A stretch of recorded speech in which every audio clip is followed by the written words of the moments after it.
En la tercera clase de reacciones químicas vamos a hablar sobre las reacciones y la nomenclatura de compuestos orgánicos nitrogenados. ¿Cuáles son los compuestos nitrogenados? Bueno, por un lado tenemos las aminas y por el otro las amidas. Vamos a empezar hablando de las aminas y vamos a terminar la clase hablando sobre las amidas. Una amina se considera un derivado del amoníaco, ¿sí? El amoníaco tiene un nitrógeno unido a tres hidrógenos. Ahora, en las aminas, los hidrógenos del amoníaco están sustituidos por radicales orgánicos. ¿Qué quiere decir? Cadenitas de carbono, grupos de átomos, ¿sí? Entonces, ¿qué tenemos? Cuando se reemplaza a uno de esos hidrógenos por un compuesto orgánico, por una cadenita orgánica, lo que tenemos es una amina primaria, como en el caso que les muestro ahí, ¿sí? Fíjense que ya no tengo NH3, tengo NH2 y el nitrógeno está unido a este grupo que tiene dos carbonos, ¿sí? Si recuerdan, este es un etilo, ¿está bien? Entonces, por eso es que esto se llama amina primaria, porque se sustituyó o se reemplazó uno de los hidrógenos del amoníaco. Fíjense que en este caso se va a nombrar el compuesto como etilamina, ¿sí? Si recuerdan la clase de nomenclatura, primero nombro el sustituyente y al final nombro la terminación amina. ¿Está bien?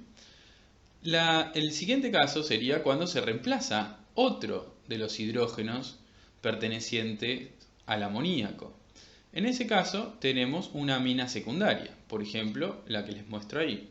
Fíjense que ya no tengo dos hidrógenos en el nitrógeno sino que tengo uno solo. ¿Por qué? Porque dos se reemplazaron por diferentes radicales orgánicos.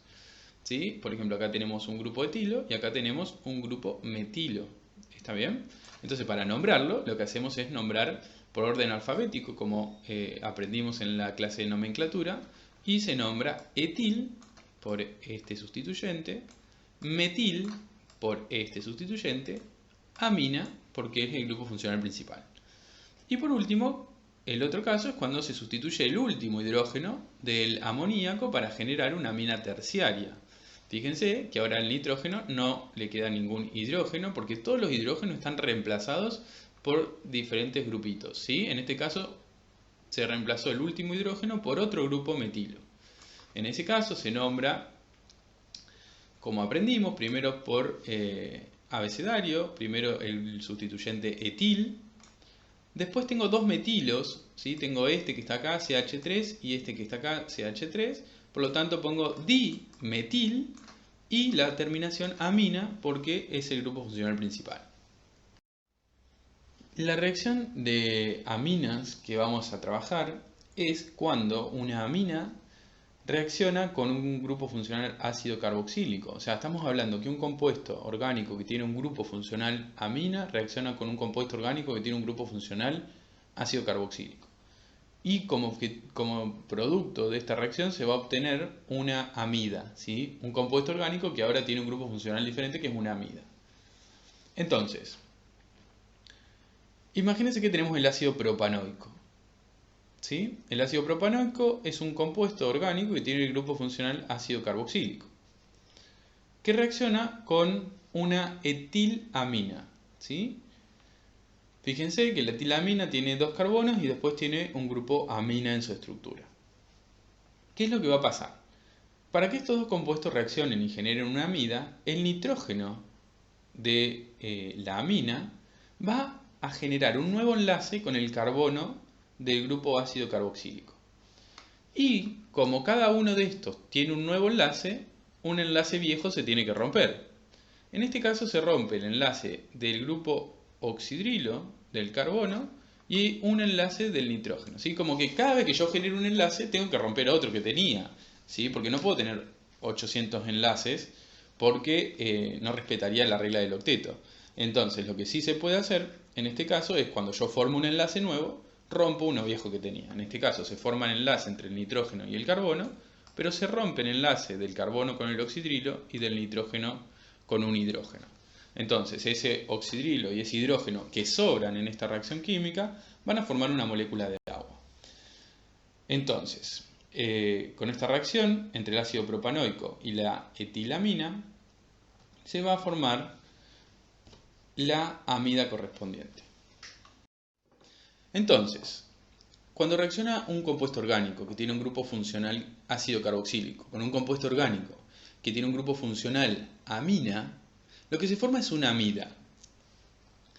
Podemos tener esta amida, que es una amida simple, que consiste en un grupo amida que está formado por carbono unido por doble enlace a un oxígeno y unido por enlace simple a un nitrógeno, que a su vez el nitrógeno está unido a dos hidrógenos. A medida que los hidrógenos que están acá unidos al nitrógeno se sustituyan, voy a tener amidas más complejas. Por ejemplo, si se cambia uno de estos hidrógenos por algún otro grupo de átomos, ¿sí?, voy a tener una amida monosustituida. Pero si se cambian los dos hidrógenos por otros grupos de átomos, lo que voy a tener es una amida disustituida. A medida que se sustituyen esos hidrógenos pertenecientes al grupo amida, lo que va a pasar es que se va a generar cada vez una amida más compleja, más sustituida.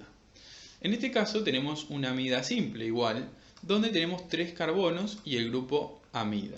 Es por eso que en este caso el compuesto se llama propanamida. Propan, ¿por qué? Porque si recuerdan, cuando tenemos una cadenita de 3 carbonos, usábamos el prefijo prop o propan. ¿Está bien? Después, una amida un poquito más compleja es cuando se sustituye uno de esos hidrógenos por otro grupo funcional, ¿sí?, por otro sustituyente, ¿sí? En este caso es un grupo etilo. ¿Está bien? Entonces, ¿qué es lo que tenemos acá? Una amida monosustituida o sustituida, ¿sí? Se puede decir de las dos maneras. Pero ahora tenemos que nombrar este compuesto. Nosotros sabemos que acá tenemos la propanamida. Eso lo sabemos porque es igual que en el caso anterior. Propanamida acá. Pero ahora tenemos que nombrar que uno de esos hidrógenos del grupo amida se reemplazó por un grupo etilo. Entonces, lo que hacemos es nombrar N-etil propanamida. Se usa la N para indicar que el sustituyente que estoy nombrando está unido al nitrógeno del grupo amida. ¿Está bien? Y después propanamida porque es el resto del compuesto que ya teníamos. Por último, algo más complejo, como siempre puede haber algo más complejo, podemos reemplazar el último hidrógeno de la amida por otro grupo. Por ejemplo, en este caso le puse un grupo metilo. ¿Está bien? Entonces, acá tenemos una amida disustituida, porque ya los dos hidrógenos que tenía el grupo amida los cambié por otra cosa. Entonces, ¿cómo nombramos eso? También tenemos que indicar que los sustituyentes que tenemos acá, que es el grupo metilo y el grupo etilo, están unidos al nitrógeno. Por eso que se nombra N-etil, N-metil, propanamida, ¿sí? N-etil, N-metil, propanamida, que es el resto del compuesto, ¿sí? ¿Por qué tenemos que indicar esto de cuándo se une al nitrógeno o no? Porque en estos casos tenemos amidas relativamente simples, pero puede haber amidas mucho más complejas donde esta cadena de carbono tenga sustituyentes diferentes. Entonces, en ese caso, vamos a tener que nombrar en el compuesto los sustituyentes de esta parte de la molécula y los sustituyentes de esta parte de la molécula. Entonces, con el objetivo de diferenciar esos sustituyentes, los que están unidos al nitrógeno, de los que puede haber acá, porque esta parte puede ser mucho más compleja, con ese objetivo de diferenciar los diferentes sustituyentes o la posición de los sustituyentes, siempre hay que indicar cuando esos sustituyentes están unidos al nitrógeno del compuesto amida. En esta teoría les voy a explicar qué son los isómeros. Vamos a ver qué tipos de isómeros puedo encontrar y además vemos ejemplos para entenderlos mejor. Vamos a ver los tipos de isomería que tenemos y vamos a definir los isómeros, ¿sí? ¿Qué es un isómero? Los isómeros son moléculas que tienen la misma fórmula molecular. ¿Qué quiere decir? Tengo dos moléculas que tienen la misma cantidad de los diferentes átomos. Por ejemplo, si tengo una molécula que tiene 4 carbonos y 10 hidrógenos, miro la otra molécula, cuento los carbonos y los hidrógenos, y tiene 4 carbonos y tiene 10 hidrógenos. O sea, tengo moléculas que tienen la misma fórmula molecular, pero tengo variaciones en sus estructuras. No son la misma molécula. Estas dos que tienen la misma cantidad de átomos de carbono, de hidrógeno o cualquier otro átomo que tengan, no son las mismas moléculas. ¿Sí? Tienen la misma fórmula molecular, pero tiene variaciones en su estructura. Dentro de los isómeros vamos a poder encontrar los estructurales. Los isómeros estructurales son aquellos que tienen cambios o variaciones en los enlaces de su estructura. O sea, tengo dos moléculas que entre ellas varían los enlaces en la estructura que tienen. ¿Sí? Por ejemplo, acá tengo un compuesto que tiene en el carbono número 2 un grupo alcohol. ¿Sí?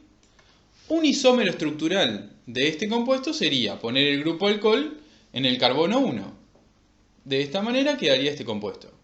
Si ustedes hacen la cuenta de la cantidad de carbonos e hidrógenos que tienen estos compuestos, son la misma, tienen la misma fórmula molecular, pero uno tenía el grupo funcional en el carbono 2 y el otro el grupo funcional en el carbono 1.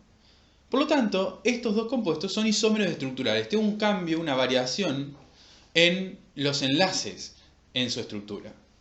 Dentro de los isómeros estructurales puedo encontrar los isómeros de cadena, de función y de posición, que ahora en la siguiente diapositiva voy a explicarles bien cuál es cada uno. Por otro lado tenemos los estereoisómeros, que ahí en estos isómeros no tenemos cambios en los enlaces químicos, pero sí hay cambios en la distribución espacial de los diferentes componentes de estos compuestos orgánicos. ¿Qué quiere decir eso? Imagínense esta molécula. Yo tengo un carbono con un doble enlace a otro carbono. El primer carbono se une a un grupo metilo y a un hidrógeno, y el segundo carbono se une a un grupo metilo y a otro hidrógeno.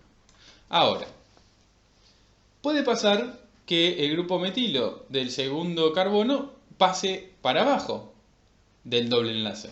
Entonces ahora yo tengo los mismos enlaces químicos, porque tengo exactamente los mismos. Este carbono sigue unido a un metilo y a un hidrógeno, este carbono sigue unido a un metilo y a un hidrógeno, y entre los carbonos hay un doble enlace. O sea, tengo los mismos enlaces, pero una distribución espacial diferente. Este que mostré ahora es un isómero del anterior, que sería este. Son isómeros, ¿por qué? ¿Qué tipo de isómero? Encima son estereoisómeros, porque no cambian los enlaces químicos, sino que cambia la distribución espacial de los átomos o grupos de átomos que forman esta molécula. ¿Está bien? Miren, en este caso podemos tener dos tipos, geométricos o ópticos, que ahora también los vamos a describir en las siguientes diapositivas. Vamos a empezar por los isómeros estructurales, y el primero que quiero que estudiemos son los isómeros de cadena, ¿sí? ¿Qué tenemos acá? Una modificación de la cadena principal de carbonos. Por ejemplo, este compuesto es el pentano, porque tengo 5 carbonos unidos por enlaces simples. Ahora, ¿qué pasa si yo modifico esta cadena y coloco ese grupo metilo en el carbono que se señala en la flecha? Lo que me queda es esta cadena, que si yo me fijo con la cadena anterior, tiene la misma cantidad de carbonos y de hidrógenos, pero ahora la cadena principal está modificada. Por lo tanto, estos dos compuestos son isómeros de cadena. ¿Está bien? Otro tipo de isómeros estructurales son los isómeros de posición. ¿Qué es lo que pasa acá? Ahora no movemos un cachito de cadena de un lado para el otro. Lo que vamos a mover es el grupo funcional. Por ejemplo, este es el 1-pentanol. Tiene en el carbono 1 un grupo OH que sería un grupo alcohol. Entonces, 1-pentanol. ¿Qué es lo que pasa? Puedo mover ese grupo alcohol a otro carbono. De esta manera, si yo me fijo con el compuesto anterior, tengo la misma cantidad de carbonos y de hidrógenos y de oxígenos. Pero tengo movida la posición del grupo funcional principal, que en este caso es el grupo alcohol. Por lo tanto, lo que tenemos acá son isómeros de posición, ¿sí? Y por último, vamos a tener los isómeros de función. Miren, lo que pasa acá es que vamos a reorganizar los átomos del compuesto de manera de que cambie el grupo funcional. Por ejemplo, tengo el 1-pentanol, ¿sí? Pero si yo reorganizo y pongo el carbono, el oxígeno entre esos carbonos que señala la flecha, ¿sí? Y el hidrógeno, bueno, va a pasar al primer carbono donde está unido el grupo oxidrilo, lo que tengo como producto final ya no es un alcohol. Lo que tengo ahora es un grupo éter. Entonces, fíjense, si ustedes cuentan la cantidad de hidrógenos y la cantidad de carbonos del primer compuesto y de oxígenos y la cantidad de hidrógenos, carbonos y de oxígenos del segundo compuesto, tengo la misma cantidad en los dos. Tengo la misma fórmula molecular. Pero lo que pasa es que yo reorganicé los átomos de manera de que ya no tengo un grupo alcohol como tenía en el primer compuesto, un OH. Ahora tengo un grupo funcional éter. Y ahí tenemos isómeros estructurales de función, donde la función cambia por una reorganización de los átomos de la molécula. Los isómeros ópticos son aquellos que no tenemos una modificación como en el caso anterior de los enlaces químicos. Sí tenemos una modificación en la distribución espacial de los componentes de esa molécula. Miren, en el caso de los isómeros geométricos, es el ejemplo que yo les di antes, donde en esta primer molécula tenemos dos carbonos unidos por un doble enlace, y después tenemos en el primer carbono un grupo metilo y un hidrógeno, en el segundo carbono un grupo metilo y un hidrógeno. Pero fíjense que los dos grupos metilos están del mismo lado del doble enlace, ¿sí? Si yo me fijo, el doble enlace está acá, y el grupo metilo de este carbono está en la zona de arriba del doble enlace, y este también está en la zona de arriba. Ahora, ¿qué pasa si ese grupo metilo del segundo carbono pasa a donde está el hidrógeno, y el hidrógeno pasa a donde está el metilo? Lo que tengo es esta molécula, que en este caso es otra molécula. Es específicamente un isómero geométrico de la primera molécula. ¿Por qué? Porque fíjense que acá yo tengo los dos metilos arriba del doble enlace, pero acá yo tengo uno arriba y otro abajo del doble enlace. ¿Sí? Entonces tengo dos moléculas que tienen los mismos enlaces químicos, pero tienen una distribución espacial diferente. Uno de los grupos metilos está arriba junto con el otro, pero cuando yo lo cambié, ahora el grupo metilo está abajo. ¿Sí? Son diferentes moléculas. Son isómeros geométricos. ¿Sí? Porque tenemos los mismos enlaces, los mismos átomos, todo, pero una distribución espacial diferente. ¿Está bien? ¿Qué necesitamos para que esto pueda formarse? Necesitamos siempre la presencia de dobles enlaces. ¿Por qué de dobles enlaces y no de simples? Los dobles enlaces son enlaces rígidos, que no permiten rotación de los átomos que están unidos a ellos. ¿Sí? Entonces, eso hace que yo pueda definir en el doble enlace un plano. Y pueda decir, bueno, esta es la parte de arriba del doble enlace y esta es la parte de abajo. ¿Por qué? Porque yo sé que el doble enlace es rígido, ¿sí? Y no permite rotación. Por lo tanto, puedo definir, bueno, esta es la parte de arriba, esta es la parte de abajo. Si yo tuviera un enlace simple, esos carbonos que están unidos en el enlace simple podrían rotar tranquilamente y dar vuelta, vuelta, vuelta, vuelta, vuelta, y yo nunca podría darme cuenta cuál es la parte de arriba de un enlace simple y cuál es la parte de abajo de un enlace simple. ¿Por qué? Porque estos grupos rotarían todo el tiempo. Entonces este pasaría abajo, este arriba, este abajo, este arriba, este abajo, este arriba. Eso pasa en un enlace simple. Es por eso que para tener isómeros geométricos necesito siempre un enlace doble en la estructura de esa molécula. Ese es el primer requisito. Y el segundo requisito es que necesito tener a cada uno de los lados compuestos diferentes, grupos diferentes. Por ejemplo, fíjense acá, yo tengo un carbono que tiene un metilo y un hidrógeno de este lado. Son grupos diferentes. Y del otro lado tengo un metilo y un hidrógeno también. Por lo tanto, también son grupos diferentes. Necesito grupos diferentes a ambos lados de ese doble enlace. Porque si yo tengo grupos iguales o similares, por ejemplo, imagínense que acá en vez de haber un metilo, hay un hidrógeno más. Tengo hidrógeno e hidrógeno.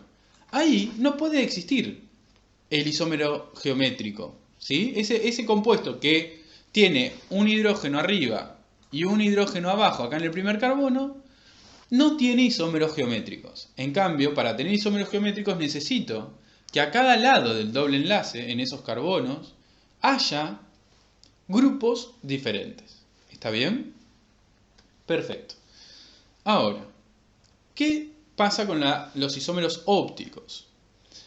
En el caso de los isómeros ópticos, es necesario que la molécula tenga lo que se llama carbono quiral. Un carbono quiral es un carbono que está unido a 4 sustituyentes diferentes. 4 cosas distintas tiene unido ese carbono. ¿Sí? Sí o sí, para tener isomería óptica necesito tener en la molécula algún carbono que sea quiral, que tenga 4 cosas unidas diferentes. ¿Está bien?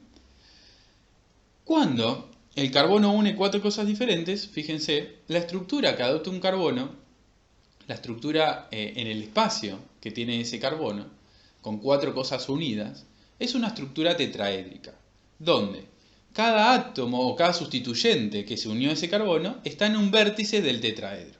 ¿Sí? Entonces, espacialmente, ese carbono quiral, con esas 4 cositas unidas, tiene esa geometría que ustedes ven ahí. ¿Está bien? Tiene el carbono en el centro del tetraedro y después cada uno de los sustituyentes en un vértice diferente del tetraedro. ¿Por qué les cuento esto? Porque esto es muy importante para entender por qué cuando hay un carbono quiral se generan isómeros ópticos. ¿Sí? Imagínense estas 2 moléculas que les muestro acá. Ambas moléculas tienen un carbono central y ambas moléculas tienen ese carbono central unidos. Un hidrógeno por un enlace simple covalente, un flúor por un enlace simple covalente, un cloro por un enlace simple covalente y un bromo por un enlace simple covalente. Eso quiere decir que estas 2 moléculas, ¿sí?, tienen la misma fórmula molecular, la misma cantidad de átomos, la misma cantidad de enlaces, tienen todo igual, ¿sí?, pero varía su distribución espacial. Y ahora les voy a contar por qué. Estas 2 moléculas son imágenes especulares. Una es el reflejo de la otra, ¿sí? Es como si yo pusiera algo frente a un espejo. En este caso puse esta molécula frente a un espejo. ¿Está bien? Y estas son imágenes especulares. ¿Qué tienen de especial estas moléculas? Primero, que son imágenes especulares, como les digo, y segundo, que tienen un carbono quiral como carbono central, ¿sí? ¿Qué es lo que pasa con estas moléculas? Si ustedes intentan superponer estas moléculas, no van a poder. Si ustedes intentan rotar esta molécula y colocar una sobre la otra, superponerlas, no van a poder. ¿Por qué? Porque estas 2 moléculas son moléculas distintas. Son 2 moléculas totalmente diferentes, ¿sí? Tienen la misma fórmula molecular, pero cuando yo las quiero superponer, no voy a poder nunca. ¿Por qué? Porque las imágenes especulares de un carbono quiral, que tienen un carbono quiral, nunca van a poder ser superpuestas porque son moléculas distintas. Son isómeros ópticos, ¿sí? Estas moléculas lo que tienen es que no las voy a poder superponer, son diferentes. Entonces, para repasar, si tengo un carbono quiral en una molécula, la imagen especular de esa molécula es otra distinta, es otra cosa, ¿sí? ¿Qué son isómeros ópticos? ¿Qué características tienen estos isómeros ópticos? Porque decir, bueno, ¿cómo me doy cuenta que tengo uno o que tengo el otro o lo que sea? Lo que hacen estos isómeros ópticos, y por eso se llaman ópticos, es tener propiedades ópticas diferentes. Por ejemplo, desvían la luz polarizada, no importa, pero desvían la luz de manera diferentes. Uno para la izquierda y el otro lo desvía para la derecha. Entonces, ¿cómo me doy cuenta que tengo estos isómeros? ¿Cuál es la diferencia que tienen? La real diferencia es esto que les estoy contando, que tienen propiedades ópticas distintas. Entonces es muy importante para estos isómeros que entiendan que la molécula tiene que tener al menos un carbono quiral. Entonces, cuando hacemos la imagen especular, o sea, el reflejo de esa molécula que tiene un carbono quiral, esas 2 moléculas que obtuve, la inicial y el reflejo, son isómeros ópticos. Moléculas que yo no voy a poder superponer nunca porque no son la misma molécula, son diferentes. ¿Está bien? Es lo mismo que ustedes quieran superponer. Por ejemplo, agarran una molécula de agua y la superponen con una molécula de agua. Sí, se puede superponer. Una queda sobre la otra, porque son la misma molécula.